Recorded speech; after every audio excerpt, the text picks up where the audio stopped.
Welcome to Uber Noob. Today we are going to be looking at an effective way to stop a cage. This is my own team today.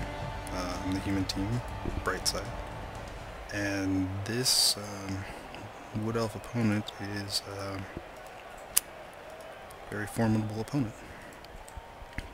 He demonstrates very well how to stop a cage.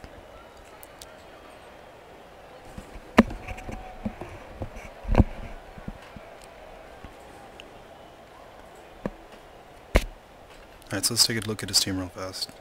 He's got the ball hawk of a war dancer with the strip ball and tackle. He's got a wrestle catcher, a blodge, and two blodge catchers.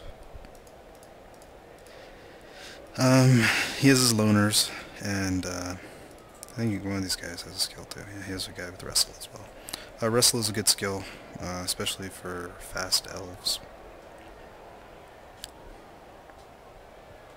because they don't suffer as much from falling on the ground.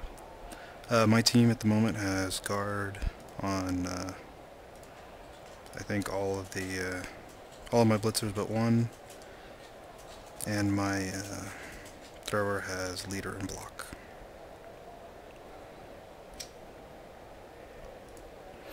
And my linemen are skillless on this team. So these are relatively low team value teams. Say mine must be... Oh, he has block as well. Mine must be just over 1100. And his must be a little bit higher. Slightly higher. He's an apothecary as well.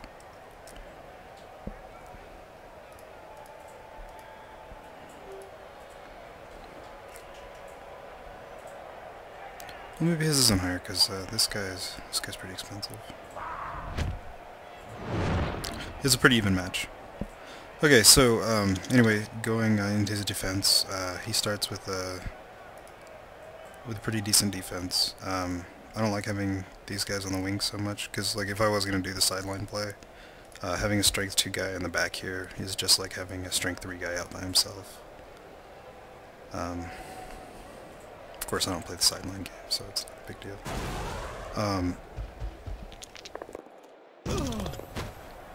I like whenever I play against an elf team, especially one that obviously has one of these war dancers with its sole purpose is to just run out and get my ball carrier. I like to create a very tight cage, and I also like for my thrower to be the one with the ball. For sure hands. Sure hands is a great skill. It's pretty undervalued. If you have a team that doesn't start with it, that should be one of your first skills you get. Not just because of strip ball, but that's a big part of it, but also because it saves you a lot of rerolls in the end.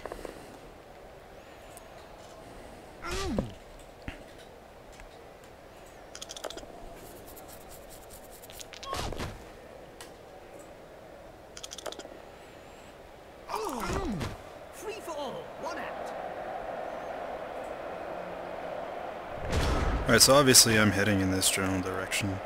So what you're going to see is the elf player. He's going to build columns of players. If you... Well, I'll show you in a moment, but if you build like rows of 2 people, your defense becomes so much stronger. It's kind of like a puzzle getting him this way, but he does a very good job of it.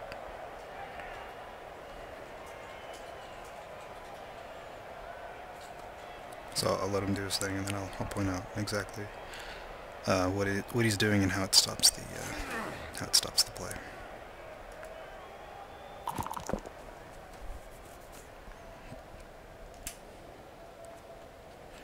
Okay, so here's a good example.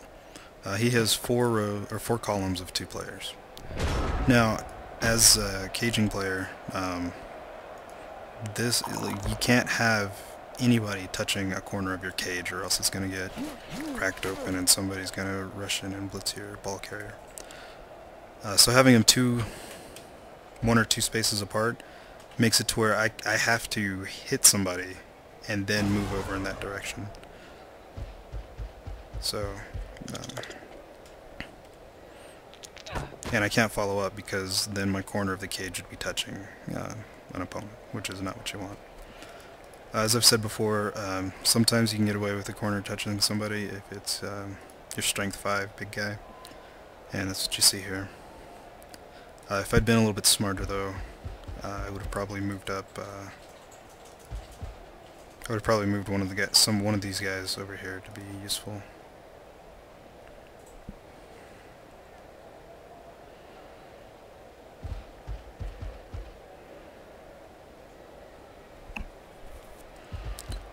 Oh, I did. Sweet. Look at that. Okay, so see, even though I have somebody touching my strength 5 corner, they can't get enough. They can't get enough players around the strength 5 guy now because they don't have anybody with guard that will be able to push him away. So it would take a -2 die block to get him to move anywhere. And generally, you can't afford that. So you see, because of this column tactic that he's using now, I was only able to advance my my cage 2 spaces, which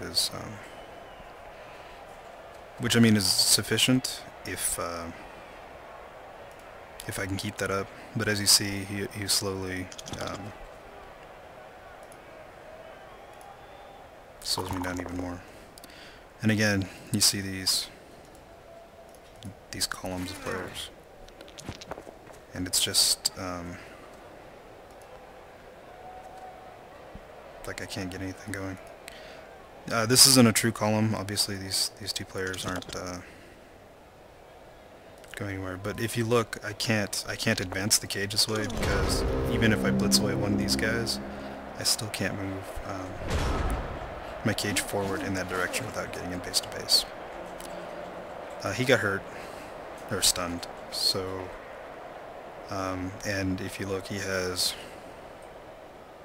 like 5 guys over here, really only 2 guys over here, so I'm going to try to move my cage back in this direction.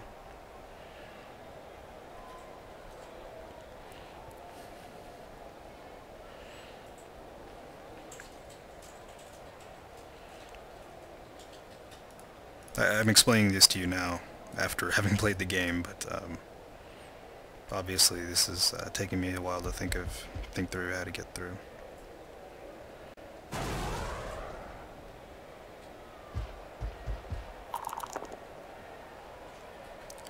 Alright, so see, even though I got the hit there, my cage is only advancing upfield, it's only advancing 1 space, because I'm probably going to cage up right here.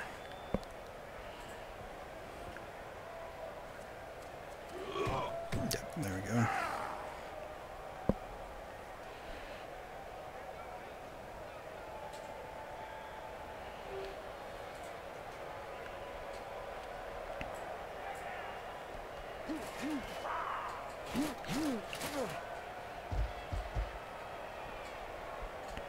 This is really important in cage basics as well.